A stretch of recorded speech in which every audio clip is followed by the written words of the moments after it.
I should have walked away. The rain hit the pavement in sharp, restless taps, the kind that soaked through your shoes before you even realized it, and the streetlights flickered like they were too tired to stay awake. Same as me, same as everyone else still out past midnight in this part of Brooklyn.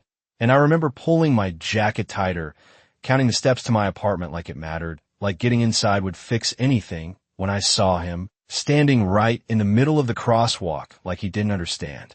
What a red light meant, like the world had paused just for him.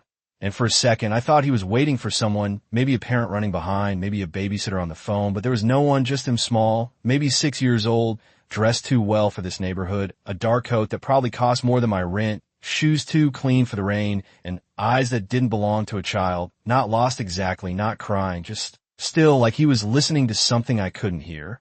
And then I heard it, the low hum of an engine, tires cutting through water, a car coming too fast down the block, headlights slicing through the rain, and something in my chest snapped tight because he wasn't moving, not even a step, just standing there like he decided this was where he was supposed to be. And before I could think, before I could talk myself out of it, I ran, my shoes slipping on the wet asphalt, my heart pounding so loud it drowned out everything else. And I grabbed him, pulled him back just as the car rushed past, close enough that the wind hit my face sharp and cold.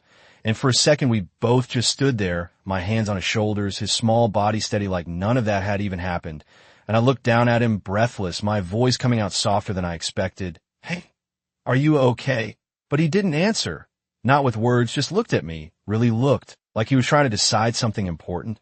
And then his hand reached out, small and warm, and wrapped around my sleeve, not tight, just enough to say don't go. And that's when I noticed the faint smear on his fingers, not bright, not alarming. Just enough to tell me he'd been somewhere he shouldn't have been, and my stomach twisted, because kids like him didn't end up alone in the street at midnight by accident. Not dressed like that, not this quiet, and I crouched down to his level, ignoring the rain soaking through my jeans, trying to keep my voice steady, normal. What's your name? And for a moment, I thought he wouldn't answer at all, but then his lips parted just slightly, and he whispered, so soft I almost missed it, Leo. And something about the way he said it made my chest tighten, like it wasn't just a name, it was a warning or a secret, or both, and I nodded, forcing a small smile. Okay, Leo, where's your family? But his grip tightened just a little, his eyes flicking past me, over my shoulder, like he was watching something in the distance. And then he said it, barely a breath, don't let them take me. And I felt it, that shift, that quiet, invisible line you cross when something simple turns into something else entirely, something you can't walk away from. And I should have listened to that instinct, should have stepped back, called someone, done the smart thing, but instead I stayed because he was just a kid, because his hand was still holding on to me like I was the only thing keeping him steady. And that's when the sound changed, deeper this time, heavier, the kind of engine that didn't belong on streets like this. And I turned slowly, my breath catching as a black SUV rolled to a stop at the curb, headlights dimming just enough to make everything feel darker, quieter, like the night itself was holding its breath. And the door opened, not rushed, not loud, just controlled, deliberate. And the man who stepped out didn't look around like he was searching, didn't call out a name, didn't ask a question. He just stood there, tall still, rain sliding off his shoulders like it didn't dare touch him. And even from across the street, I felt it, that presence, that kind of authority you don't question because something in you already knows you shouldn't. And Leo's hand tightened around mine. Just a fraction, but enough to tell me everything I needed to know. I hadn't just helped a lost boy. I had stepped into something. I didn't understand, something I couldn't see yet, but it was already closing in. And when the man finally lifted his gaze and looked straight at me, I realized one thing with absolute clarity. I wasn't the one who found Leo that night. He found me. He did not ask if I was afraid. And that was the first thing that made me realize I probably should be. The rain softened to a steady whisper around us, but everything else felt sharper, louder, like the world had narrowed down to just 3 points, me, Leo, and a man walking toward us with the kind of calm that did not belong on an empty street after midnight. And I could feel Leo shifting closer, his small hand tightening around mine like he had already decided something about me that I had not decided about myself yet, and I swallowed, forcing my shoulders to stay squared, even as every instinct told me to step back, to let go, to disappear into the night, and pretend none of this had happened. But I did not move, I could not. Not with the way Leo was holding on. Not with the way his eyes kept flicking toward that man like he was both the answer and the danger at the same time. And then the man stopped a few feet away, close enough that I could see the details now, the clean lines of his coat, the faint shadow of rain on dark fabric, the kind of presence that did not need to raise its voice to be heard. And when he spoke, it was quiet, controlled, each word placed exactly where it needed to be. Leo. And it was not a question, it was not relief, it was ownership. And I felt something shift again, something deeper this time, because Leo did not run to him, did not let go of me, just looked up briefly and then back at me like he was waiting for permission, and the man's gaze followed that movement, landing on our joined hands, lingering there for half a second too, long before lifting to meet my eyes. And I had the strangest feeling that I was being measured, not judged, not threatened, just assessed, like I had stepped into a situation that already had rules I did not understand. And I cleared my throat trying to sound more confident than I felt. I found him in the street. He almost got hit by a car. And the words came out faster than I expected, like I needed him to know I had not done anything wrong, like that mattered. And for a moment, he did not respond, just held my gaze with an intensity that made it hard to breathe. And then he nodded once, slow, deliberate, like he'd already known the answer before I said it. You stayed, he said, and it was not praise, not exactly, but something close enough that it caught me off guard, and I shrugged slightly, trying to make it smaller than it felt. He needed help, and for a second, something in his expression shifted, so subtle I almost missed it, like a crack in something perfectly controlled, but it was gone just as quickly, replaced by that same unreadable calm, and behind him, I noticed movement, 2 men stepping out from the SUV. Quiet, precise, their attention scanning the street in a way that made my chest tighten, because this was not normal. None of this was normal. And I realized then that this man had not come alone, that he never did. And Leo's grip tightened again as those men moved closer. His voice barely a whisper, no, and it was not loud, not dramatic, just a simple refusal that carried more weight than it should have. And I instinctively squeezed his hand without thinking, without planning, just reacting to the fear in that one word. And the man saw it. I knew he did, because his eyes dropped again, not to Leo, this time, but to me. And there was something different there now. Something sharper, more focused, like I had just become part of a decision he had not expected to make tonight. And when he spoke again, his voice was softer, but somehow more final. He comes with me. And it was not a request, not something to negotiate, just a fact. And I nodded slowly, because of course he did, because whatever this was, whoever this man was, Leo belonged to him in a way I could not question. And still Leo did not let go, his small fingers tightening around my sleeve like I was the only thing anchoring him to something safe, and I felt it again, that line, that invisible shift, because I knew, in that moment, that letting go would not be simple, not for him, and maybe not for me either. And the man stepped closer, close enough now that the distance between us felt intentional, calculated, and his voice dropped just enough that it felt like it was meant only for me. What is your name? And I hesitated for half a second, just long enough to realize that this was the moment everything changed. And then I answered, because somehow not answering felt more dangerous than anything else. Ava. And his gaze held mine for a beat longer than necessary, like he was committing it to memory, like it mattered. And then he nodded once more, decisive. You did not find him by accident, Ava. And I felt my breath catch. Just slightly, because the way he said it made it sound like something else entirely, like this was not chance, not coincidence. And before I could respond, before I could ask what he meant, Leo finally spoke again, barely above a whisper. She is safe, and everything went still, because it was not just a child's voice anymore. It was a statement, a choice. And for the first time, the man looked at me not as a stranger, not as a variable, but as something else entirely, something I could not name yet. And somehow I knew, with a certainty that settled deep in my chest, that this night was not ending here. It was just beginning. The word safe should not have meant anything to him. Not from a child. Not in a situation like this. But the moment Leo said it, everything changed in a way I could feel without understanding, like the air itself shifted, heavier, quieter, and the 2 men behind him stopped moving completely. Not because they were told to, but because they did not need to be.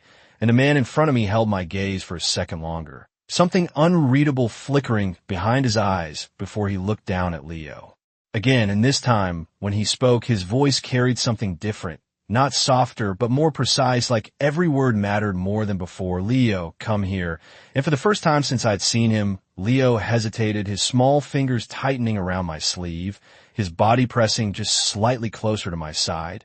And I felt it, that quiet panic he was trying not to show, and I swallowed, glancing down at him before looking back up, unsure if I was supposed to step in or stay out of it, because none of this felt like my place, and yet somehow I was standing right in the middle of it. And the man noticed, of course he noticed, because he seemed to notice everything, and he took one slow step closer, not threatening, not rushed, just enough to close the distance in a way that made it clear he was in control of how this moment unfolded. And then he crouched down slightly, bringing himself closer to Leo's level. And I saw it then, the difference between power and presence, because he did not reach for the child, did not force anything, he simply waited, and after a few seconds that felt much longer, Leo finally loosened his grip on me, just enough to shift his weight forward, but not enough to let go completely, and I felt my breath catch, because I knew what that meant. He was choosing, not between people, but between safety and uncertainty, and somehow, for reasons I could not explain, I had become part of that choice. And the man looked back at me again, his expression calm, but his eyes sharper now, more focused, like he was recalculating something in real time.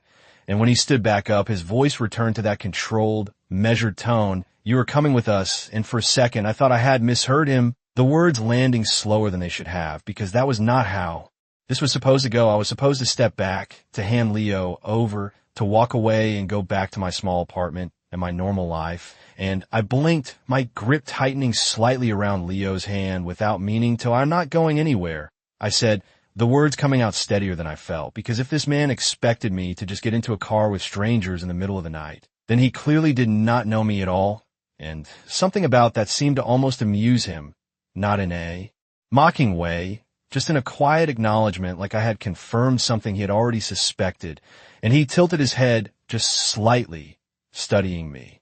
In that same unsettling way, "You misunderstand," he said, calm, unhurried. "This is not a request." And I felt it then, that edge beneath the control, not raised, not aggressive, just absolute, the kind of certainty that did not need to be proven.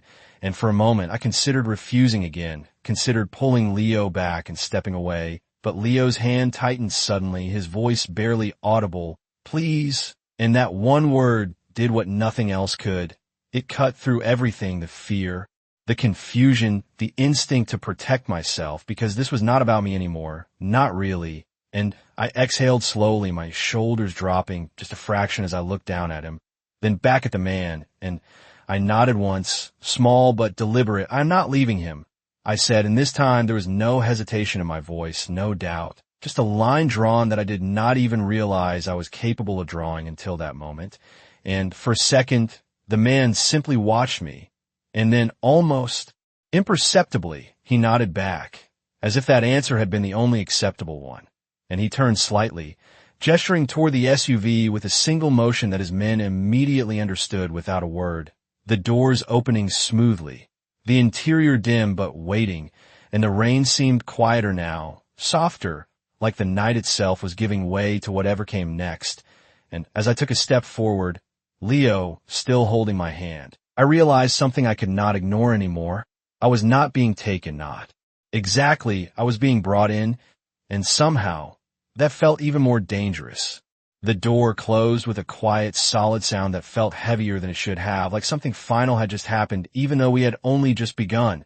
And for a moment I just sat there, still holding Leo's hand, my senses adjusting to the dim interior of the SUV, the faint scent of leather, the low hum of the engine as it pulled away from the curb, smooth and controlled like everything else about this night. And I realized I had not even noticed when the rain stopped hitting me, when the cold slipped away, when the street I knew disappeared behind tinted glass, and Leo shifted closer beside me, his small body leaning into my side like he had already decided this was where he belonged for now.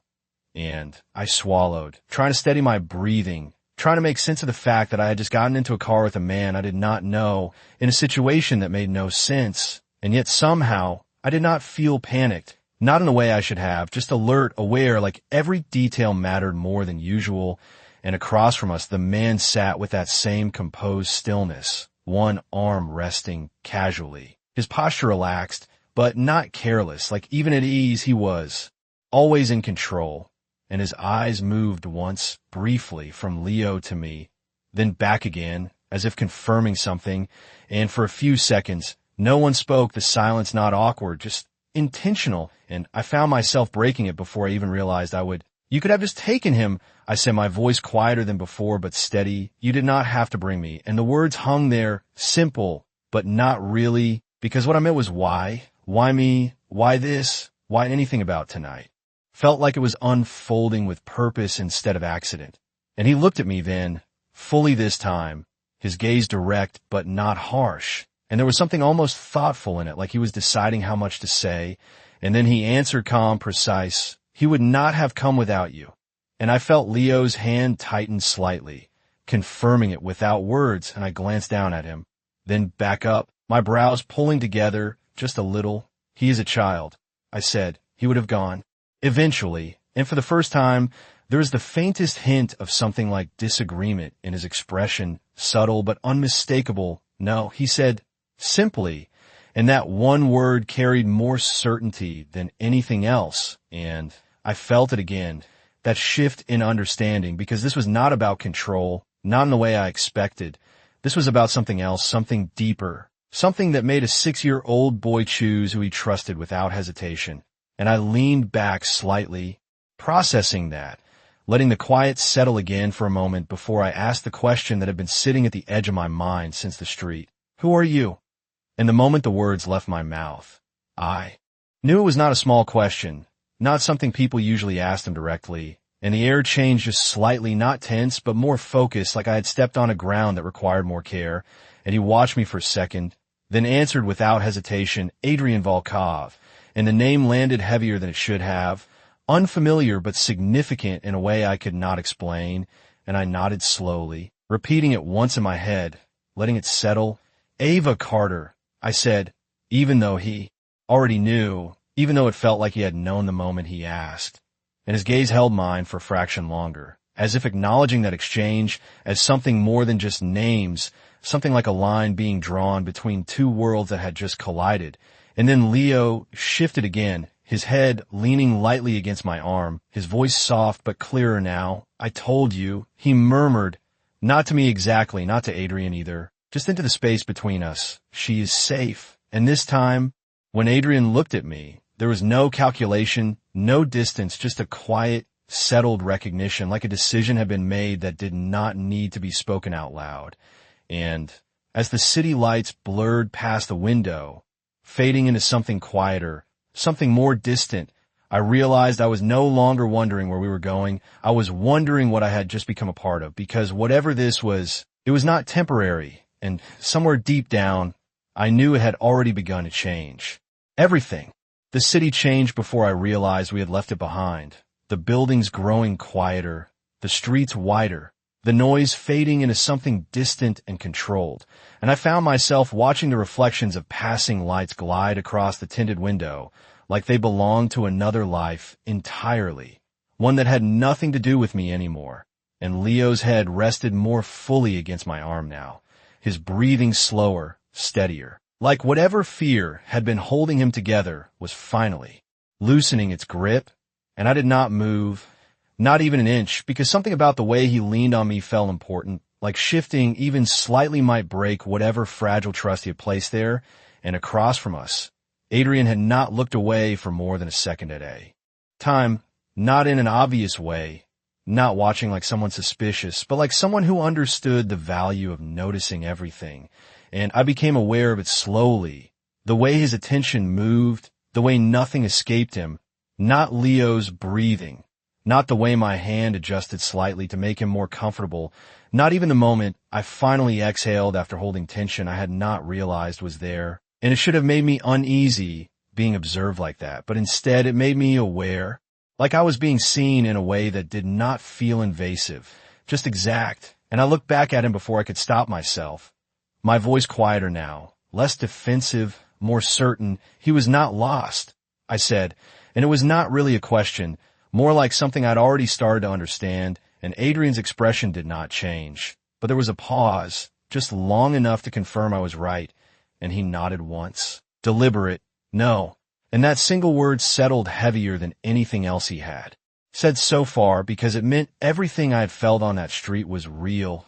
The stillness, the tension, the sense that something was wrong in a way I could not explain, and I swallowed, glancing down at Leo again before looking back up. Then what was he doing out there? I asked, and this time, Adrian's gaze shifted briefly toward the front of the vehicle, toward the driver, toward the quiet presence of the men who had not spoken a single word since we left. And when he looked back at me, his voice was lower, not secretive, just more careful. He left where he was supposed to be, he said, and I frowned slightly, the answer incomplete in a way that felt intentional. Children do not just walk away like that. I replied, and something in my tone must have caught his attention because his eyes sharpened just slightly, not defensive, just engaged, and for the first time there was something like acknowledgement in his voice. This one does, and I felt it again, that shift, because this was not a normal situation, not a normal child, not a normal man sitting across from me with that kind of quiet authority, and I leaned back slightly, processing that, my thoughts catching up to the reality I was now inside. You said I misunderstood earlier, I said after a moment. What exactly am I in right now? And the question hung between us, heavier than the others, because this was not about names or explanations anymore. This was about truth, or at least a version of it he was willing to give me, and Adrian did not answer immediately, his gaze steady, measuring not whether to respond, but how much. And then he spoke, calm and certain. You are in a situation that does not forgive mistakes, and the words were not threatening, not directed at me in a way that felt personal, just factual like gravity or time, and I felt my breath slow as I took that in, because there was no panic in his tone, no urgency, just certainty, and for some reason, that made it more real than anything else. And Leo shifted again, his voice barely audible as he murmured, they were coming, and my eyes dropped to him instantly, my chest tightening as I leaned down slightly. Who was coming? I asked softly, but he did not answer, just press closer. And when I looked back up, Adrian was already watching me, not Leo, me like my reaction mattered more than the words themselves. And in that moment, I understood something I had not expected to understand so quickly. This was not just about him protecting his son. This was about control, about anticipation, about staying one step ahead of something I could not see yet, and somehow, without meaning to, I had stepped into the middle of it. And as the SUV turned onto a long, quiet road line with trees and distant lights, I realized that whatever was waiting at the end of this drive, it was not just his world I was entering, it was something much bigger, and there was no simple way back from it anymore.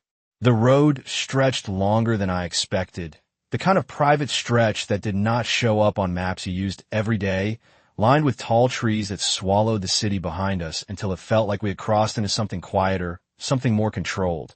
And I found myself sitting a little straighter without meaning to, my senses sharpening as the SUV slowed just slightly, the low hum of gravel replacing smooth asphalt.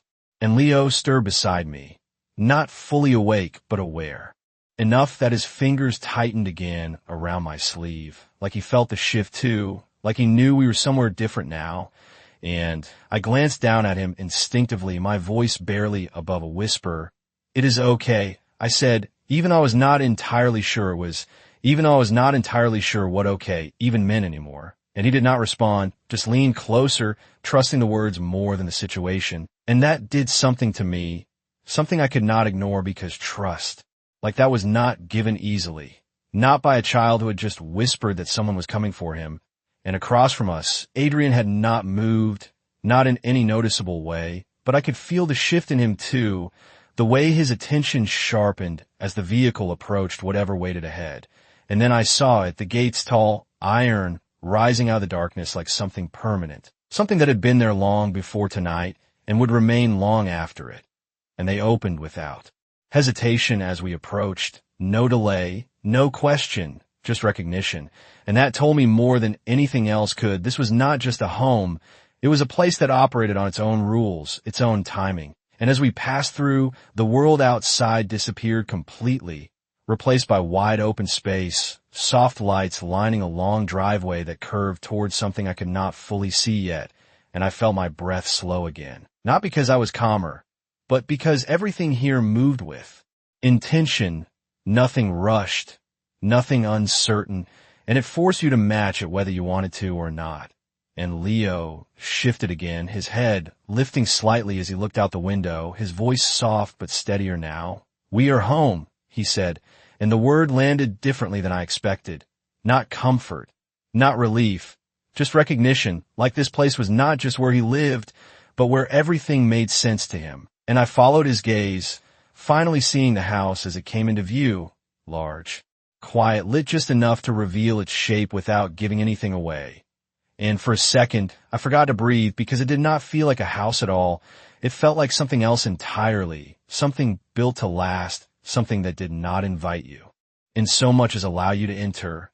And the SUV came to a smooth stop in front of it, the engine fading into silence as the doors unlocked almost instantly. And before I could move, before I could decide what I was supposed to do next, Leo let go of my sleeve for the first time since the street, his small hand slipping free as he pushed the door open and stepped out. And I felt it immediately, that absence, like something had shifted in the balance between us. And I followed him without thinking, stepping out into the cool night air that felt different here, cleaner, quieter, and he moved a few steps forward before stopping, turning back toward me instead of going to Adrian. And that alone told me everything I needed to know, because whatever this place was, whatever this man represented, Leo was still choosing me in this moment. And I hesitated just slightly, my eyes flicking toward Adrian as he stepped out on the other side, his presence filling the space without effort. And for a second, we just stood there, the three of us, the distance between us no longer defined by fear or uncertainty, but something else entirely. Something that felt like the beginning of a pattern I did not yet understand. And then Adrian spoke, his voice calm, but carrying that same quiet authority that had followed him from the street to this place. "You will come inside," he said, and it was not a command. Not exactly, but it was not something I could ignore either. And I looked at him, really. Looked this time at the man who had turned a simple moment into something irreversible. And then I glanced down at Leo, at the way he was watching me, waiting, and I nodded once, because whatever this was, whatever I had stepped into, I knew one thing for certain now. I was not here by accident, and neither was he. The moment I stepped inside, I understood something without anyone having to explain it. This was not just a house, it was a world, and it moved differently than anything I'd ever known. The air warmer but still precise, the lighting soft but intentional, every detail placed with a kind of quiet authority that did not ask for attention but demanded it anyway. And my footsteps slowed, without me meaning them to, not out of hesitation, but because something about the space required it, like rushing would be out of place here. And Leo stayed close, just half a step ahead now instead of holding on to me, his small presence guiding me forward in a way that felt natural, like it already decided I belonged here more than I had. And behind us, I could feel Adrian without looking, the weight of his presence steady, controlled, never crowding, never distant, just there in a way that made everything else align around it. And I glanced around as we moved deeper inside, noticing the details without trying, the high ceilings, the quiet echo of our steps, the way everything felt both lived in and untouched at the same time. And it should have felt intimidating, overwhelming even, but instead it felt deliberate, like every corner had been shaped by someone who understood exactly what they were building. And Leo finally stopped near the base of a wide staircase, turning back toward me again, his expression calmer now, more certain than it had been on the street. And for the first time since I met him, he did not look like he was waiting for something to happen. He looked like he had already made a decision, and I crouched slightly without thinking, bringing myself closer to his level, my voice soft but steady. "You are safe here," I said, repeating what he had told me earlier, and he nodded once. Simple, sure, and that small confirmation settled something. Inside me, I had not realized was still unsettled. And when I stood back up, Adrian was already watching, his gaze focused not on Leo this time, but on me, like he was tracking something beyond the obvious, and I held that gaze for a second longer than I probably should have, because something about it felt important, like this moment mattered more than it seemed. And then his voice broke the quiet, calm, but carrying through the space without effort. He trusts you. And it was not a question, not even an observation, just a statement of fact. And I let out a small breath, glancing briefly at Leo before looking back at him. He needed someone, I said, keeping my tone even, because that was still how I saw it, still how I needed to see it. Simple, human, something I could understand, and Adrian's expression did not change. But there was a shift, subtle, like he was acknowledging the difference between what I believed and what he knew. And he stepped a little closer, not invading space, just narrowing it enough to make the distance intentional. No, he said quietly, he chose someone, and the words landed differently, heavier, like they carried meaning I had not fully grasped yet. And I felt it settle in my chest, that idea that this had not been random, that Leo had not just reached for the nearest person, he had chosen me specifically, and I did not know why that mattered so much, but I could feel that it did. And for a moment, none of us spoke, the silence stretching just enough to feel real, not empty. And then a soft movement from the side caught my attention. A woman stepping into view, older, composed, her presence calm in a different way. Less commanding than Adrian, but no less certain. And her eyes moved. Between the three of us quickly, assessing, understanding more than she asked, and she gave a small nod, respectful but familiar. He is settled, she said, her voice warm but measured, and Adrian acknowledged it with a slight incline of his head before looking back at me. And this time, there was no distance in his gaze at all, just clarity, like something had been decided, and he was no longer questioning it. You will stay tonight, he said, and I blinked, the words catching me off guard not, because they were forceful, but because they were absolute, like everything else he said, and for a second, I considered arguing, considered reminding him that I had my own life, my own place to go, but then I looked down at Leo again, at the way he had not moved far from me, at the quiet trust still sitting in his expression, and I understood something I could not ignore anymore. Leaving would not be simple, not for him, and maybe not for me either, and when I looked back up at Adrian, I did. Not say yes right away, but I did not say no either, because somewhere between the street and this moment, the choice had already started to change. I did not realize how quiet the house could be until the door behind me closed and the outside world disappeared completely. Not just the sound, not just the rain, but everything that had made sense an hour ago, replaced by a stillness that felt intentional, like silence was part of how this place worked. And I stood there for a second longer than I should have, aware of my own breathing, aware of the way Leo had not moved far from me. His small presence lingering just within reach, like he was not ready to let the connection break yet. And the woman who had stepped forward earlier gave me a brief, understanding look before turning slightly toward Leo.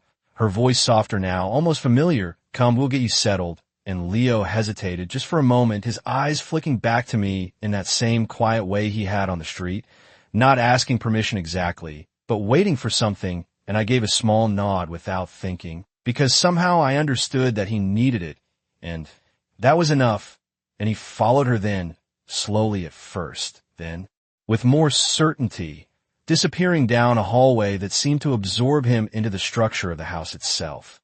And the moment he was gone, the space shifted again, the quiet deepening, the absence of his small presence more noticeable than I expected, and I exhaled slowly, straightening without realizing I had been leaning toward him the entire time.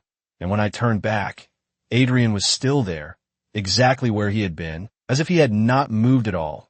And for a second, it was just the two of us, the distance between us no longer filled with urgency or distraction, just clarity, and I felt it immediately. The difference in his attention, no longer divided, no longer tracking multiple things at once, but focused entirely on me in a way that made it impossible to pretend I was just passing through this situation. And I folded my arms lightly, more out of habit than defense, meeting his gaze without stepping back, because something in me had already decided that retreat was not an option here, not anymore, and my voice came out steadier than I expected. You still have not told me what is really going on. And the words felt heavier now, less like a question and more like a line I was drawing, because if I was staying, even for one night, then I needed more than half answers and careful pauses. And Adrian watched me for a moment, not surprised, not irritated, just considering like he had expected this from the beginning. And then he moved, not toward me, not away, just enough to shift the space between us into something more defined. And when he spoke, his voice was lower, more deliberate than before. There are people who would benefit from finding him alone, and I felt my chest tighten. Slightly, not from fear exactly, but from the weight of what that implied, because it confirmed everything without saying too much, and I let out a slow breath, my mind catching up to what I had already started to understand. And tonight he was not supposed to be alone, I said, and he nodded once, confirming it without adding anything unnecessary. And I shook my head slightly, more to myself than to him. So he ran. And again, that small nod, that quiet acknowledgement that I was putting the pieces together correctly. And for a second, I looked away, taking that in, letting the reality settle, because this was no longer just a strange night. This was something structured, something intentional, something that had rules I had not agreed to, but was now part of anyway.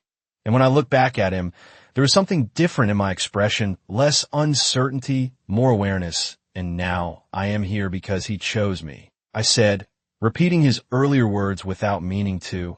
In this time, Adrian's gaze held mine without any distance at all, steady, certain. Yes, he said, and that one word carried everything, the confirmation, the consequence, the reason I was still standing here instead of walking away, and I felt it settle in a place, that realization, that I had crossed into something that was not temporary, not something I could simply leave behind in the morning. And the silence that followed was not empty. It was full, filled with everything that had not been said. Yet, and for the first time since this night began, I did not feel like I was reacting anymore. I felt like I was choosing, even if I did not fully understand what I was choosing yet. And Adrian watched me closely, not pushing, not rushing, just waiting, and I understood then that this was how his world worked, not through force, not through chaos, but through decisions that felt inevitable long before they were spoken. And as I stood there, in a place that no longer felt unfamiliar, I realized something I could not ignore anymore. I had not just stepped into his world, I had been seen by it, and that was something you did not simply walk away from. By the time the clock somewhere in the house marked an hour I could not see, I realized I had not once thought about leaving. Not in the way I should have, not in the way any reasonable person would after being pulled into something this unfamiliar, and that realization settled slowly, like a truth I had been avoiding since the moment Leo first reached for me in the street, and I stood there across from Adrian, the quiet between us no longer uncertain, but intentional, like we were both aware that something had already shifted beyond words, and I let out a slow breath, my arms dropping from where they had been folded, not defensive anymore, just steady. If I stay, I said, my voice even measured, then I'm not just helping him for tonight, and the statement felt heavier than anything I'd said before, because this was no longer about reacting, this was about choosing, and Adrian did not interrupt, did not correct me. He simply watched, his attention unwavering in a way that made it clear he understood exactly what I meant before I finished saying it, and I held his gaze, refusing to look away, because if this was the moment that defined what came next, then I needed to be fully present in it. I do not walk into things halfway, I continued, the words coming easier now, more certain, and I do not stay where I do not understand the rules. And for the first time, there was the faintest shift in his expression, not surprise, not resistance, just recognition, like I had stepped into the same space he operated in without realizing it. And he nodded once, slow and deliberate, acknowledging not just what I said, but how I said it. And when he spoke, his voice carried that same quiet certainty that had followed him since the beginning. Then you will understand them. And there was no hesitation in it, no condition, just a statement that felt as absolute as everything else about him, and I felt something settle in my chest at that.